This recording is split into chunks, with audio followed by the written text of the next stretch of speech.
La mutualidad, un principio y una ley cósmicos.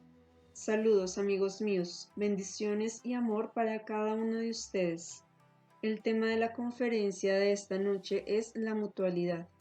Esta es un principio y una ley cósmicos. Dividiré este tema en tres secciones. La primera trata de la mutualidad como un principio y una ley cósmicos. La segunda se ocupa de cómo se manifiesta esta ley en la vida humana y la tercera examina la naturaleza y el origen de los obstáculos que perturban la ley de la mutualidad. La mutualidad es una ley cósmica o espiritual.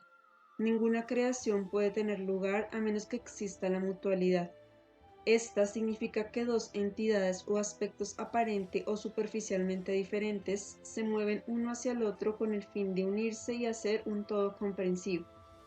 Se abren uno hacia el otro y cooperan y se afectan mutuamente para crear una nueva manifestación divina. Solo pueden llegar formas nuevas de autoexpresión cuando el ser se fusiona con algo más allá de sí mismo. La mutualidad es el movimiento que tiende un puente entre la dualidad y la unidad. Donde quiera que hay separación debe surgir la mutualidad a fin de eliminar esta separación. Nada puede crearse a menos que exista la mutualidad. Se trate de una galaxia nueva, de una obra de arte o de una buena relación entre seres humanos. Esto se aplica incluso a la creación del objeto más simple. Para ilustrar este principio tomemos este ejemplo. Primero debe formarse en la mente la idea del objeto. Sin la inspiración y la imaginación creadoras por medio de las cuales la mente se extiende más allá de su conciencia previa de lo que ya existe, ni siquiera puede formarse un plan. Este aspecto creativo debe cooperar entonces con el segundo aspecto de la mutualidad, es decir, la ejecución, que implica trabajo, esfuerzo, perseverancia y autodisciplina. A menos que la idea creativa y todas esas actividades que son más mecánicas y están determinadas por el ego trabajen juntas en armonía, el objeto no puede crearse. El primer aspecto, el pensamiento y la inspiración creativos, nunca puede completar la creación a menos que el segundo aspecto de la ejecución se introduzca a la empresa. Esto se aplica sin excepción a todo. Ya sea que creen un objeto, compongan una sinfonía, pinten un cuadro, escriban una novela, cocinen una comida, busquen nuevos descubrimientos científicos, curen las enfermedades, creen amor mutuo o se desarrollen en el camino de la autorrealización, esta ley de la mutualidad se aplica a todos los esfuerzos, a todas las materializaciones exitosas y a todas las autoexpresiones significativas. Esta síntesis de creatividad, imaginación e ideas por una parte y la ejecución por la otra debe darse aun cuando estos procesos y actitudes parezcan muy ajenos entre sí. La actitud creativa es una manifestación espontánea que fluye libremente. La ejecución es un acto que llega por medio de la determinación de la voluntad del ego. Es más mecánica y laboriosa y exige consistencia y esfuerzo. Tiene características totalmente diferentes de la afluencia espontánea y sin esfuerzo de las ideas creativas.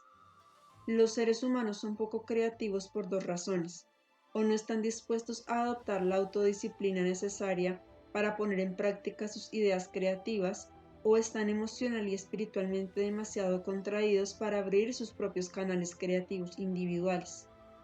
En el primer caso se niegan infantilmente a experimentar las dificultades, los ensayos y errores. En el segundo caso carecen de inspiración. Estas dos actitudes desequilibradas gradualmente se equilibran cuando los individuos crecen en el camino y aprenden a resolver sus conflictos internos. Las personas sanas y equilibradas que se han encontrado siempre hallan sus expresiones creativas personales que les producen la satisfacción más profunda. Un desequilibrio de estos dos aspectos de la creación es especialmente notable en el área de las relaciones humanas. La experiencia creativa, espontánea y sin esfuerzo que inicialmente atrae a dos personas para amarse ocurre todo el tiempo. Sin embargo, esta conexión rara vez se mantiene. Se da a esto todo tipo de explicaciones. Sin embargo, lo que sucede la mayor parte de las veces es que el trabajo de resolver las disensiones interiores se descuida. Prevalece la idea infantil de que una vez que ha tenido lugar el acto inicial, el ser es impotente para determinar el curso de la relación. Por lo general, la relación se trata como si fuera una entidad separada que, favorable o desfavorablemente, sigue su propio curso. Examinaremos este error conceptual en la siguiente sección de nuestra plática. Todo el universo consiste de la interacción armoniosa y mutua entre la imaginación creativa fácil y la ejecución, que siempre exige trabajo, inversión, compromiso y autodisciplina. Este puente de la mutualidad es un aspecto muy importante de la unidad y la creación. La mutualidad no es lo mismo que el principio unificado mismo, que es lo opuesto del principio dualista. La diferencia entre el principio unificado y el principio de mutualidad es que el segundo conduce a la unificación y es en realidad el movimiento hacia él, pero no es todavía la unificación misma. Para que la mutualidad opere, debe haber un movimiento recíproco y expansivo hacia otra actitud, aspecto o persona. Dos movimientos expansivos deben fluir uno hacia el otro en una interacción armoniosa de dar y recibir, de cooperación mutua, de apertura positiva. Esto significa que, de hecho, dos corrientes del sí deben moverse una hacia la otra. La capacidad para aceptar, tolerar y mantener el placer puede incrementarse en los seres humanos solo gradualmente, y es uno de los objetivos más difíciles de alcanzar. Esta capacidad depende directamente de la integración y la integridad de la persona.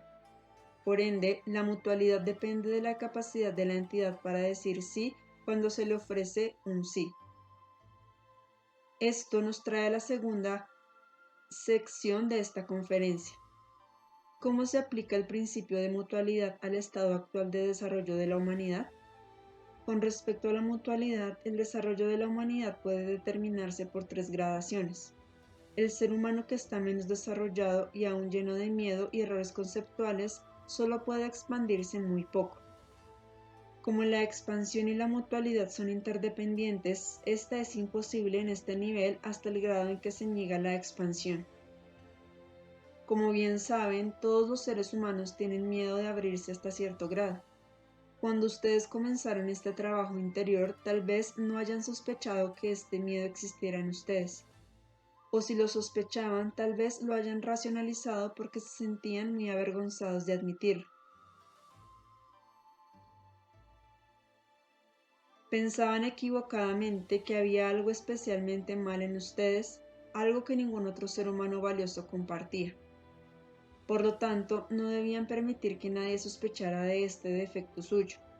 Pero al avanzar, aprendieron a admitir y aceptar plenamente este problema suyo y a entender apropiadamente su universalidad. Así, después de un trabajo diligente, muchos de ustedes pueden hoy reconocer su miedo de abrirse y expandirse. Tal vez se den cuenta en ocasiones de este miedo y vean cómo contiene su energía, sus sentimientos y sus fuerzas vitales, porque creen que están más seguros por medio del control que ejercen cuando están contraídos. En el grado en que esto sea cierto, deben de tener problemas con la mutualidad. Las personas menos desarrolladas y más enajenadas de su verdad interior negarán cualquier tipo de expansión y por lo tanto de mutualidad. Sin embargo, esto no significa que su anhelo de ella se haya eliminado. El anhelo siempre está ahí. Pero también es cierto que las entidades se las arreglan para aplastar el anhelo de expansión y mutualidad, tal vez a lo largo de encarnaciones enteras, sin darse cuenta del sentimiento del que tanto carecen en su vida. Se contentan con la pseudoseguridad de la separación y el aislamiento, pues esto es menos amenazante o así lo parece. Sin embargo, cuando el desarrollo procede un poco más, el anhelo se vuelve más fuerte y más consciente. Hay muchos grados y muchas alternativas, pero para hablar de una manera sobresimplificada por un afán de claridad, las personas que están en la segunda etapa son las que están dispuestas a abrirse, pero aún tienen miedo de hacerlo cuando surge una oportunidad de mutualidad real. La única manera en que las personas que se hallan en esta etapa pueden experimentar la dicha y el placer de la expansión y la unión es en la fantasía. Esto conduce a una fluctuación muy común y frecuente. Estas personas están convencidas de que su fuerte anhelo indica su disposición real a tener una mutualidad verdadera. Después de todo, la experimentan muy bellamente en su fantasía. Atribuyen el hecho de que todavía no la viven en la realidad a su falta de suerte para encontrar al compañero adecuado con el que podrían realizar estas fantasías. Cuando un compañero finalmente aparece, el viejo miedo aún predomina. Los movimientos del alma se contraen y la fantasía no puede realizarse. Esto suele justificarse con todo tipo de circunstancias exteriores que pueden ser incluso ciertas. El compañero puede tener en realidad demasiadas obstrucciones para ayudarles a hacer realidad el sueño. Empero, ¿acaso este hecho mismo no indica que alguna fuerza más profunda debe de operar en la psique de la persona para atraer al compañero con el cual la contracción parece justificada? El ser más profundo siempre sabe cuál es la situación de una persona. Si todavía falta la disposición de enfrentar los problemas más profundos con la verdad, los subterfugios y las excusas se vuelven muy necesarios para la preservación del ego. Pero el fracaso en la relación siempre indica que el ser no está listo todavía para poner en práctica la verdadera mutualidad. Muchas personas siguen pasando alternadamente por periodos de aislamiento e intenso anhelo, y luego una satisfacción temporal en la que las obstrucciones exteriores o interiores impiden una mutualidad plena. El desencanto consiguiente puede dar incluso más justificación a los miedos inconscientes que alimentan la determinación de no abrirse y ser llevados por la corriente de la vida. El dolor y la confusión suelen ser muy profundos en las personas atrapadas en esta etapa, pero este dolor y esta confusión finalmente llevarán al compromiso pleno de reconocer la fuente interior real de esta fluctuación. Rara vez se entiende el significado de esta etapa. Hay dolor y confusión porque no se reconoce el verdadero significado de la fluctuación. Cuando una persona en crecimiento llega a ver que los periodos de aislamiento le dan cierta oportunidad de abrirse con una seguridad comparativa y de experimentar, aunque sea vicariamente, alguna dosis de realización sin correr los riesgos necesarios, esta persona ha dado un paso sustancial hacia la autorrealización. Concomitantemente, lo mismo vale decir cuando este individuo reconoce la verdadera importancia subyacente de las dificultades con las que se ha topado durante el tiempo de las relaciones tentativas. Los periodos alternos de aislamiento y relación tienen sus propias válvulas de seguridad integradas. Cada una preserva al ser en su estado separado y simultáneamente le ayuda a salir en la medida en que la entidad esté lista para dejar atrás la separación.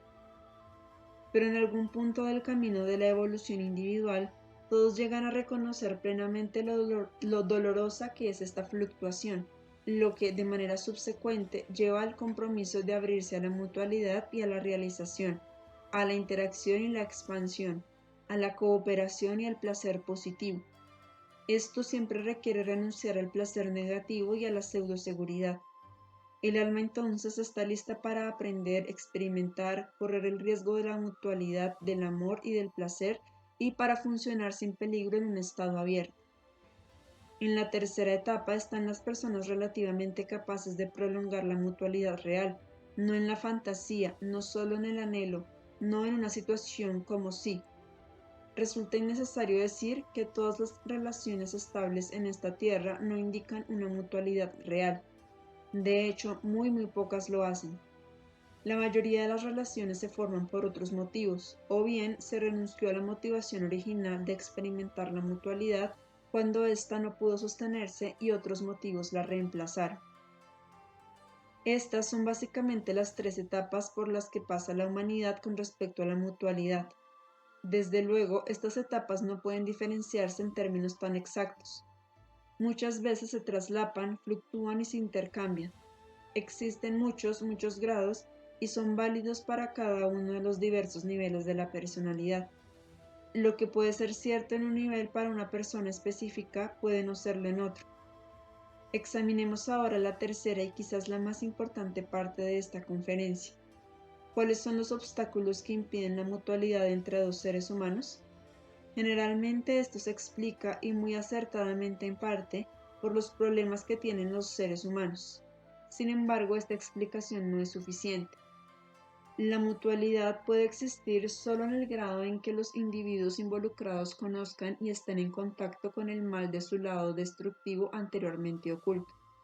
Y a la inversa, si hay una fisura entre los esfuerzos conscientes por alcanzar la bondad, el amor y la decencia, y el inconsciente empeñado en la destructividad, el odio y la negación, la mutualidad no puede existir.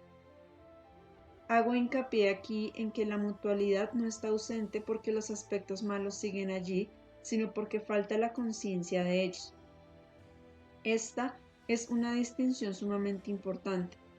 Por lo regular, los humanos enfocan este problema de la manera exactamente contraria. Creen que deben erradicar primero el mal aún existente, pues de lo contrario son inmerecedores de la dicha que brinda la mutualidad. Es demasiado aterrador reconocer el mal, de manera que la fisura entre la conciencia del ser y la negación inconsciente del ser se ensancha al continuar la vida. Si están enajenados de su propio inconsciente, deben exteriorizar lo que en lo más profundo de ustedes saben que existe en su interior. Lo exteriorizan con otra persona y afectan el nivel igualmente inconsciente y oculto de esa otra persona. A menos que se aplique esta clave, las relaciones se tambalearán o se estancarán y no podrá desarrollarse la mutualidad en su verdadero sentido. Por lo tanto, es crucial que busquen un contacto cada vez mayor con los aspectos inconscientes destructivos de su ser. Hemos tenido precisamente este propósito desde que empezamos a trabajar en este camino, pero ¿cuán difícil le parece al individuo cerrar la brecha entre el bien consciente y el mal inconsciente? ¿Cuánto luchan todos y cuántas personas se sienten tentadas a dejar esta búsqueda por completo porque les parece demasiado doloroso y difícil aceptar aspectos previamente inaceptables de sí? Empero, la vida no puede vivirse de verdad a menos que esto suceda. Su decisión interior debe de reaparecer como una decisión entre ustedes y otros a menos que estén plenamente conscientes de su propio ser. Volverse conscientes es empezar a cerrar la fisura. La conciencia disminuye la fisura. La conciencia debe conducir finalmente a la aceptación de lo que previamente se negó. Si no hay mutualidad entre ustedes y todos sus aspectos, porque sus normas, sus demandas y sus expectativas de sí mismos son poco realistas, es absolutamente impensable que pueda existir jamás una mutualidad entre ustedes y otros. La mutualidad consigo mismos está ausente cuando rechazan el mal que albergan. Rechazan el mal, ignoran y niegan la energía creativa vital y original que está contenida en todo el mal. Esta energía debe volverse accesible a ustedes a fin de que se vuelva íntegra y sana. Solo pueden transformar la energía cuando son conscientes de su forma distorsionada. Empero, cuando rechazan su manifestación presente, ¿cómo pueden reconvertirla? De tal modo permanecen escindidos dentro de ustedes mismos. Y cuando esta decisión no es consciente, se refleja en sus relaciones o la falta de ellas. No importa cuán malos e inaceptables puedan parecer cualesquiera rasgos específicos en ustedes, no importa lo indeseables y destructivos que sean, la energía y la sustancia de la que consta es una fuerza vital sin la cual no pueden funcionar plenamente. Solo como personas enteras pueden sostener el placer. Solo como personas plenamente conscientes pueden ser íntegros. Solo entonces pueden no bloquear el movimiento expansivo y permitirse fluir hacia el universo de otra entidad, mientras permanecen abiertos para recibir las corrientes de energía que fluyen del otro y sus movimientos del alma. Su desunión con ustedes no puede traer unidad con otros. Es una locura esperarlo. Sin embargo, no tienen que aguardar primero a estar totalmente unificados. Si toman sus relaciones actuales y las usan como referencias para medir dónde está su propia escisión interior y cuán dispuestos están a aceptar lo negativo en ustedes, llegarán a tener una mayor autoaceptación. Al mismo tiempo, su capacidad de tener mutualidad crecerá en proporción con su autoaceptación. Por ende, sus relaciones mejorarán y se volverán mucho más profundamente significativas. Han rechazado la aceptación de cualquier cosa que hay en ustedes porque se negaban a volverse conscientes de ella. Esta aceptación inmediatamente producirá una mayor comprensión de otras personas con las que tienen que lidiar. La mutualidad se volverá entonces posible. Del mismo modo, si no pueden aceptar el mal en ustedes y piensan, en efecto, primero debo ser perfecto antes de que pueda aceptarme, amarme, estimarme y confiar en mí, inevitablemente expresarán una actitud idéntica hacia la otra persona. Cuando ven la realidad de que esa otra persona está lejos de ser perfecta, la rechazan así como siguen rechazando su propio ser. La diferencia radica en que la mayor parte del tiempo se las arreglan para no saber lo que están haciendo con ustedes. Esto es muy desafortunado. Se las arreglan para no ver este rechazo del ser imperfecto y el del otro por lo que es. Siempre hay explicaciones útiles destinadas a no dejarlos ver cómo rechazan la realidad desagradable de ustedes mismos y de otros, y cómo causa esto una fisura que vuelve imposibles la mutualidad y la dicha. Todos ustedes pueden usar lo que digo aquí como una clave muy práctica e inmediata en su trabajo interior. Pueden examinar todas sus relaciones con su familia, sus parejas, sus socios, sus amigos y sus relaciones de trabajo. Analicen cualquier situación de vida en la que puedan estar involucrados con otros. Miren de cerca esas relaciones si hay algo que les moleste de ellas. ¿En qué grado están verdaderamente abiertos a la realidad de la otra persona? Si responden honestamente a esta pregunta y pueden ver que no están abiertos, entonces pueden usar esta clave para sí mismos. Desde luego pueden fácilmente rehuir verla ocupándose con sus explicaciones, justificaciones y racionalizaciones, e incluso con su intensa autoculpabilización, que puede confundirse con facilidad con la autoaceptación, pero que está tan alejada de ella como la autonegación abierta.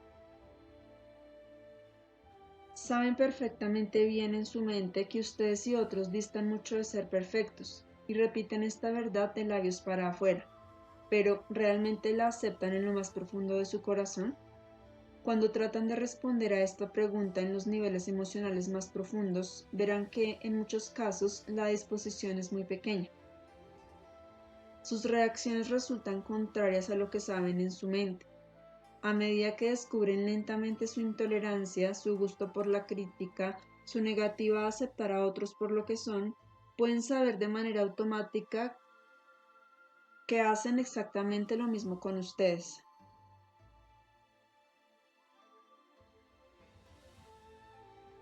Ahora bien, es en efecto difícil aceptar la negatividad proyectada y exteriorizada de otros, que siempre implica el uso de una defensa que es más destructiva que cualquier cosa contra la que se defienden en sí mismos.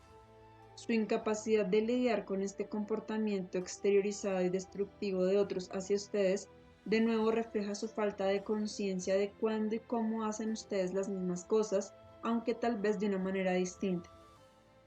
Es más fácil que vean primero sus reacciones contra otros. Si pueden usar esas reacciones como indicadores, les resultará mucho más fácil descubrir lo que se hacen a sí mismos. El daño que se infligen mediante la negación de la parte inaceptable los lleva a hacer precisamente lo que mencioné antes. Los obliga a usar subterfugios destinados a tapar lo inaceptable. No obstante, estos subterfugios son más inaceptables que cualquier cosa que originalmente negaron. Así acentúan el odio por sí mismos y ensanchan la fisura. Si tienen relaciones insustanciales, insatisfactorias, que carecen de profundidad, gratificación e intimidad, en las que se revelan solo de manera superficial, tal vez revelando solo su autoimagen idealizada que ustedes piensan que es la única parte aceptable de sí mismos, de nuevo tendrán una buena indicación de dónde se hallan dentro de ustedes mismos. Ni siquiera corren el riesgo porque son incapaces de aceptarse. Por consiguiente, no pueden creer que su ser verdadero y genuino pueda ser jamás aceptado, ni pueden aceptar a otros por el lugar donde se hallan en su estado actual de desarrollo. Todo esto excluye la mutualidad. El movimiento de abrirse y abrazar, la dicha relajada de fluir hacia otro campo de energía y aceptar la emanación de ese otro campo, esta dicha es insoportable y parece peligrosa a aquellos que se odian. Cuando se contraen después de cada apertura temporal, pueden darse cuenta de que esto no ocurre porque sean malvados y no merezcan la dicha, sino porque no pueden aceptar la totalidad de fuerzas y energías tales como existen en ustedes ahora. Por lo tanto, permanecen encerrados en las contracciones y no pueden convertirlas en expansiones. Así pues, el principio de la mutualidad deben aplicarlo primero a la relación entre ustedes y su ser interior. Solo entonces pueden extenderlo a su relación con otros. Pero permítanme decir aquí, amigos míos, desde el punto de vista de un grado más alto de conciencia, que toda la separación que parece tan real en su mundo es tan ilusoria como la separación entre sus dos seres. Es un artefacto que cobra vida exclusivamente por lo que se niega.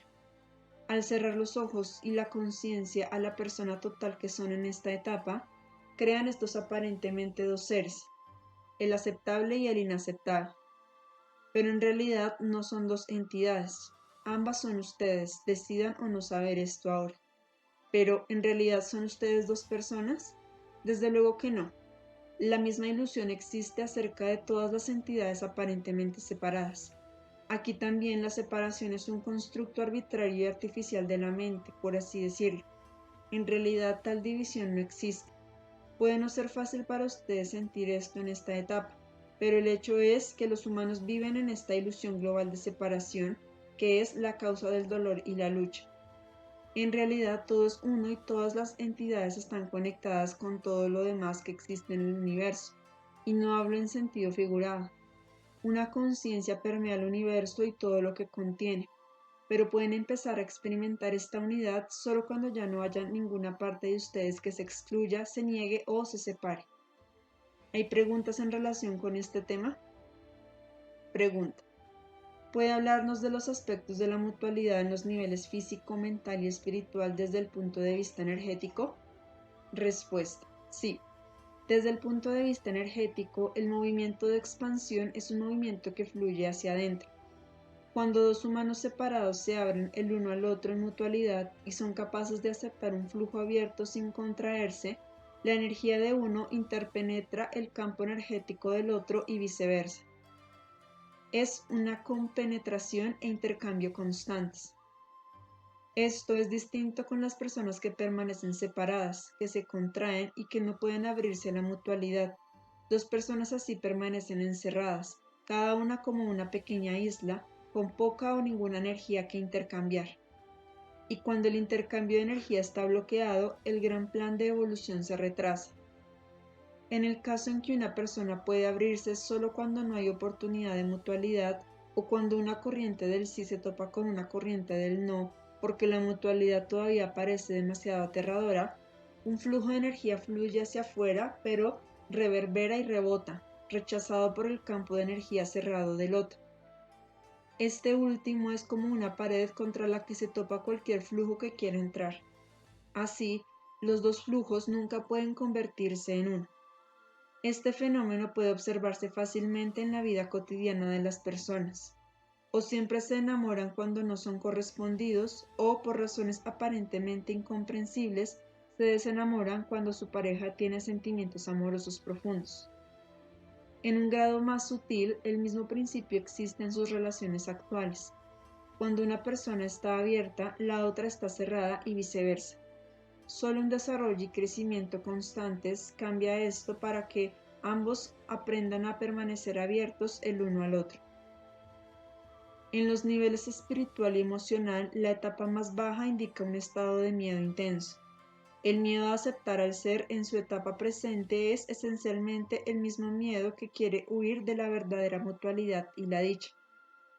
Como el miedo está allí, el odio también llega a existir con todos sus derivados.